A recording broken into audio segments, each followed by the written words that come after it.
This happened in late November of 2023. My girlfriend Erin and I rented a cabin in West Virginia for a weekend because we needed to get out of the city for a couple of days.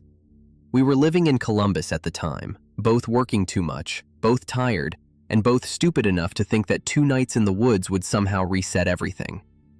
The cabin was cheap. That should have been the first red flag. It was listed on a smaller rental site I'd never used before, not Airbnb or Vrbo, and the photos looked old. The listing said it was about 20 minutes outside a town called Marlinton, up in a wooded area off a secondary road. Private, quiet, perfect for unplugging, that kind of thing. I booked it on a Thursday night for that same weekend, because the price had dropped almost in half. The host's name was listed as Dale. He messaged me the next morning with the check-in instructions, the keypad code, and one extra note that stood out enough for me to remember it word for word. If you hear knocking at the back door after 10 p.m., do not open it. That was it. No explanation. I actually laughed when I read it.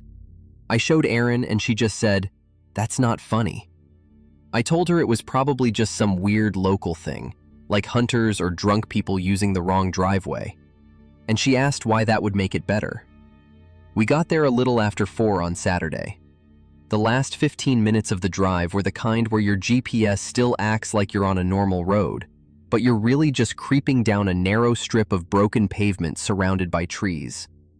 There weren't any houses nearby, no visible neighbors, no cell signal for the last several miles. The cabin itself was smaller than the pictures made it look. 1 floor, dark wood siding, metal roof, a shallow front porch, and a gravel pull-off beside it just wide enough for 2 vehicles. The woods started maybe 15 feet behind the house and got thick fast. It didn't look abandoned or anything, just older than I expected. Inside, it was clean, but not in a cozy way. More like someone had wiped down every surface without changing anything else. The furniture was mismatched. There was a gas fireplace, an old kitchen table, a couch that looked like it had been there since the late 90s, and 1 bedroom down a short hallway. The back door was in the kitchen, with a small window over the sink facing the woods. Erin noticed the locks right away. There were 3 on the back door.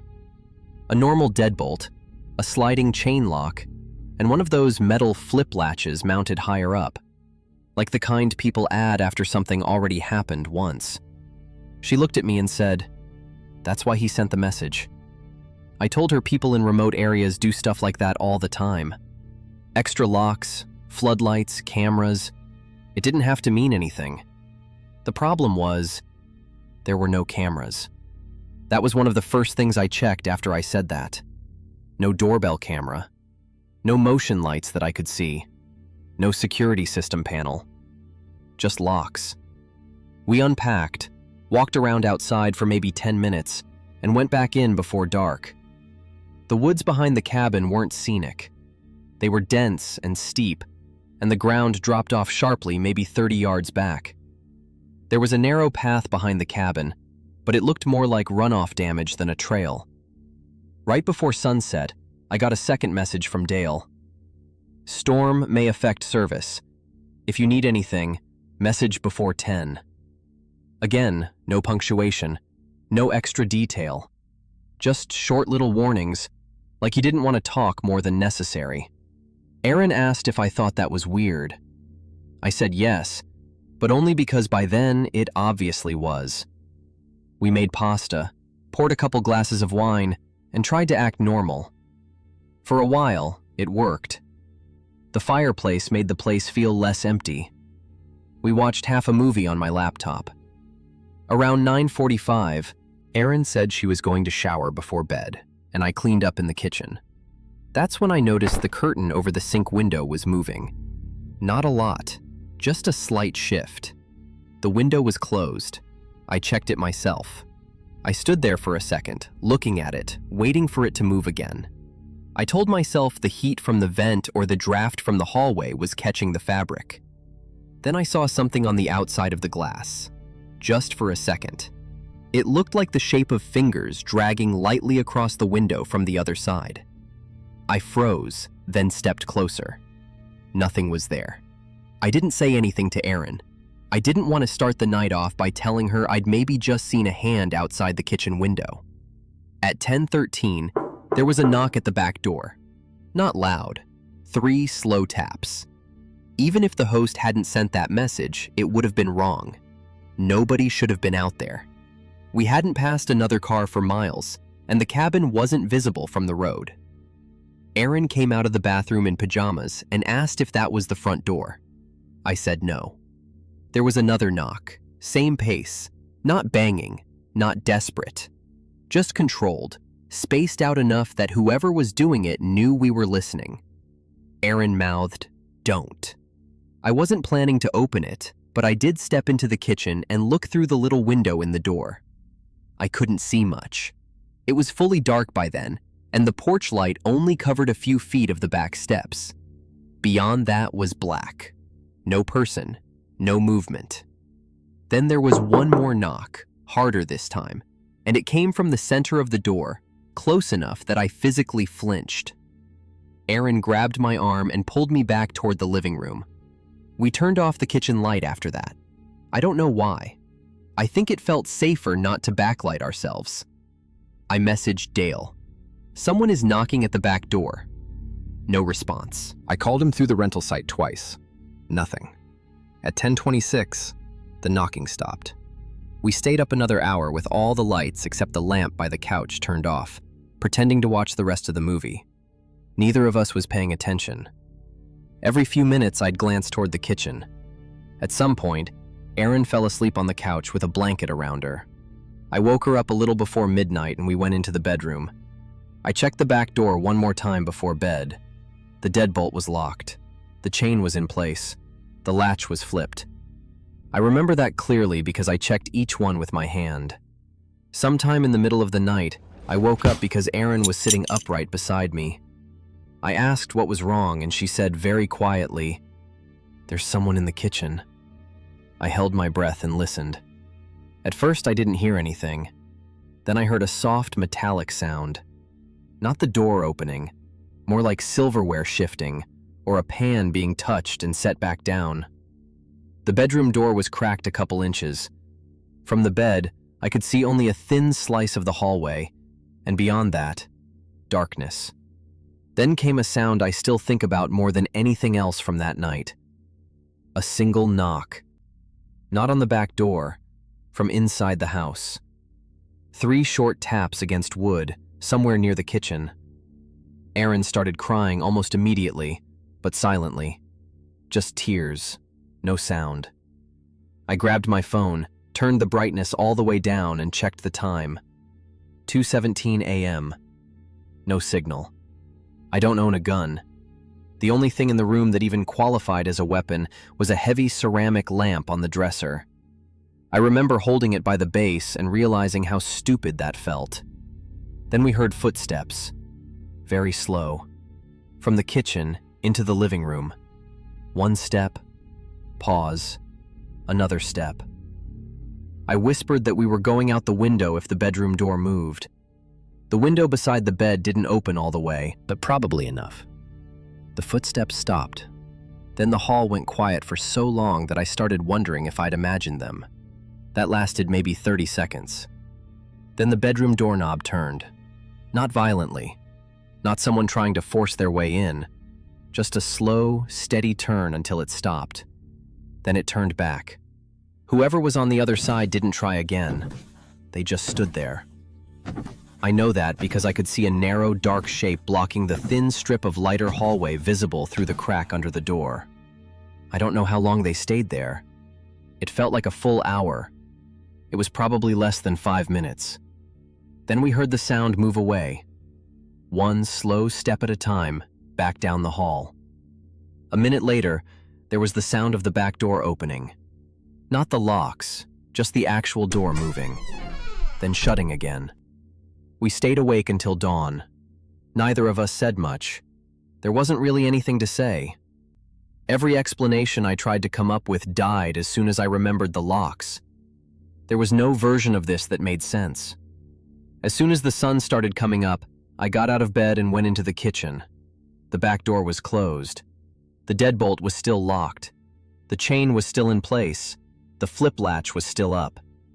Everything was exactly how I'd left it. Erin came into the kitchen a minute later and just looked at me like she already knew what I was going to say. Then she noticed the mud. There were footprints on the kitchen floor. Not full shoe prints, more like partial prints, damp and brown, as if someone had tracked in wet dirt and then tried not to put their full weight down. They started near the sink and led across the kitchen toward the hallway. There were 6 of them, and no prints leading back. That was when we stopped trying to be rational. We packed in less than 10 minutes. We left dishes in the sink, food on the counter, half our stuff still in bags. Erin kept looking at the back window while I shoved things into the trunk. Before we left, I checked the little utility closet off the kitchen because I wanted some explanation. Any explanation. Maybe a second entrance, a crawl space hatch, something. There was a locked door inside it. Not a normal interior door. Solid wood, newer than everything else in the house. No knob on our side. Just a deadbolt and scrape marks in the floor in front of it. Like something heavy had been dragged across that area over and over. I took a picture of it. That's the last thing I did before we left. Once we got far enough down the road for service to come back, I called Dale. He picked up on the second ring.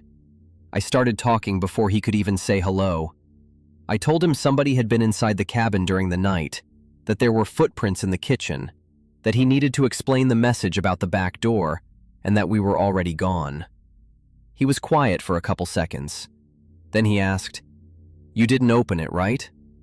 I said no. Another pause. Then he said, "Did you hear knocking from anywhere else?" I remember feeling all the hair on my arms stand up when he said that. Not because of what he asked, because of how calm he sounded, like he already knew the answer. I told him we heard knocking inside the house, footsteps, and the bedroom doorknob turning. He sighed. Not shocked, not confused, just tired. Then he said, "I told the site to take that listing down." I asked him what that meant. He said the cabin used to belong to his brother. A few years back, his brother let a man stay there temporarily after some flooding in the area. Supposedly just until he found somewhere else. Then the man refused to leave. Dale said it turned into a legal mess, and by the time it was resolved, the guy was gone. Except he apparently wasn't. Dale said every now and then, people renting the cabin would report things missing, doors standing open in the morning, muddy footprints, food being moved, tapping in the walls. He kept locking up the utility room because that was where his brother said the man used to sleep. I asked him why he was still renting the place if he knew that. He didn't answer directly. He just said, "I thought winter would keep him away." I hung up on him after that. We called the county sheriff from a gas station and told them everything. An officer met us there, took our statements, and said they'd send someone out to the property. Later that afternoon, a deputy called me back. He said they found no one inside the cabin. The utility room was locked. There was no sign of forced entry. I asked about the footprints. He said the floor was dirty, but he couldn't confirm they were footprints. Then I asked about the second locked door. There was a long silence before he answered. He said, "There is no second locked door in the kitchen closet." I told him I had a picture. He asked me to send it. When I checked my phone, the photo was black. Not blurry, not corrupted, just completely black, except for a faint pale shape near the center that could have been glare. I sent it anyway. I never heard back. A couple days later, I tried opening the rental listing again. It was gone. Not marked unavailable, not inactive, just gone. I searched the cabin address, the owner's name, everything I could think of. Nothing connected to that rental site showed up anymore. For a while, I convinced myself the worst part was over.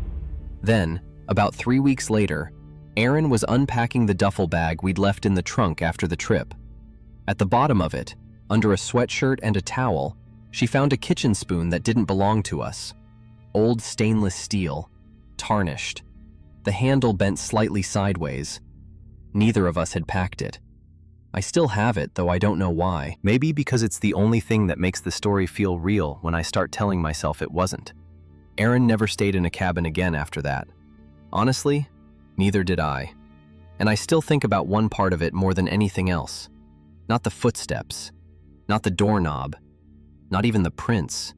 It's the fact that whatever was in that house never tried to hurt us. It just wanted us to know it was there.